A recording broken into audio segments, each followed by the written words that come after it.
Why every homemaker should have a cast iron pan and how to take care of it. The cast iron pan is super durable. It's cast iron and also it's pretty inexpensive. I think I paid like maybe $20 for this pan. And I honestly think that you can get away with having like just one and then you can use it for different things. And it's my go-to pan. It's so simple and easy to use. One of the big things is that you need to preheat it. So what I do when I'm preheating is I just go ahead and set that on the stove. I know that some people have said you can't use cast iron on glass stovetops. There may be some truth to that, but I do. I use it on both. I've used it on gas and on glass.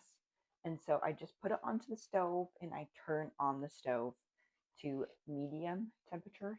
So not high for sure. And then you just let it heat up slowly. And some people would say, like, let this do this maybe for 10 to 15 minutes. I personally don't do that, but I will let it preheat for a few minutes while, like, if I'm making scrambled eggs, while I'm mixing up my eggs. Really simple. And then I go ahead and put in my oil. Primarily, I'm using butter for this, but you can also use olive oil, coconut oil. I'm using seed-free oils. You can probably use whatever oil you want to, but those are primarily I'm going to be using olive oil and butter, and those are because those are the ones that I have on hand that I'm using frequently. And then once you've got that in there and the pan is hot and you've added your butter, then you can go ahead and add whatever you want. So another way to preheat the pan, if you're going to be making like pizza or a Dutch baby, is to put the pan in the oven. And what I do is I'll just put it in the oven, say when it's cold, preheat the oven to 425. And then once the oven is done preheating, then my pan is ready to go. And I use that for when I'm making pizza. So I'll take the pan out after it's been preheated to 425. I'll put in my olive oil, make sure there's a good amount down, and then I can put down my pizza dough. Or if I'm doing a Dutch baby, I'll take it out, add my butter, and pour in my batter. And then I can pop it back in the oven.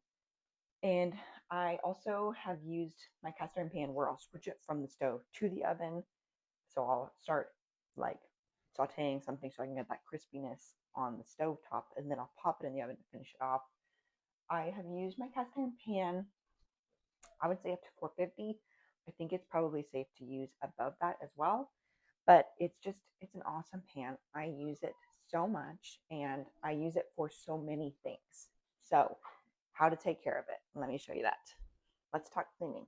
So, basically, when I do clean my cast iron pan, I use water and then I use soap and I even scrub it.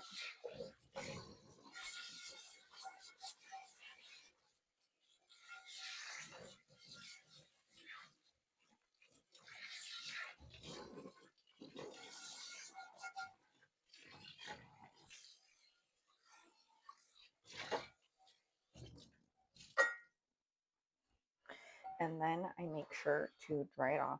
Either use like a paper towel or just regular towel.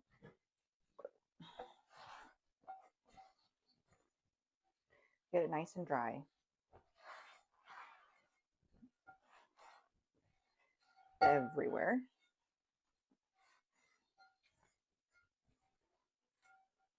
Then I add olive oil primarily is the one that I'm going to be using. You can use different oils if you prefer.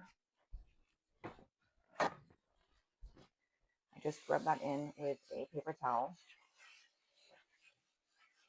to get that good coating. Make sure you get the inside. Um, just get it real good. And depending on how, like if you start to notice rust, um, then you should probably be using more oil. Make sure that you're getting completely dry to get rid of that extra moisture. If it's winter time, I put this in the oven and I preheat it to like 350 or 375 so that it's done its thing. Because it's summer and it's warm, I'm not really doing that so much, but I'll just put the oil in and let it sit. And then, of course, I'm using it over and over. So it's very simple, pretty easy. I think that part of the thing that people kind of panic about cast iron is maybe the care of how to take care of it. And honestly, I've had my pan for probably at least a year, and Yes, it's more work than just taking a regular Teflon pan and like sticking it in your dishwasher. That's true. But I think it's worth it for the benefits. So, and once you get used to it, it's really not that bad. So you just gotta like use it for your meal. I usually let it cool down after that because this does really get hot. So you probably want to get, they do make silicone like handles. I just use an oven mitt. And then I let it cool down, and then I'm going to rinse it off with the soap, dry it off, put my oils, and then depending on whether it's summer or not, I'll preheat the oven to 375 or 350 and let that heat up. And one other thing about the cast iron is maybe people think that it's not non-stick, so they're gonna get sticky stuff. I'm not gonna say that I don't end up with sticking, but I usually can get that off. But it doesn't really have to be stuck. If you preheat the pan and you add your oil, I don't think you're going to get stuff stuck. Now, if you don't have enough oil and something sits there for a long time and it gets stuck on, yeah, that's a possibility. But like for pizza, for Dutch babies, for general cooking, even like scrambled eggs, if you let them sit in the pan, the key to doing that is you actually have to let the eggs sit there for a while and let them like bubble up before you start moving them. But overall, I would say it's a great option. So if you're like, how do I take care of this? Is it really nonstick? Yes.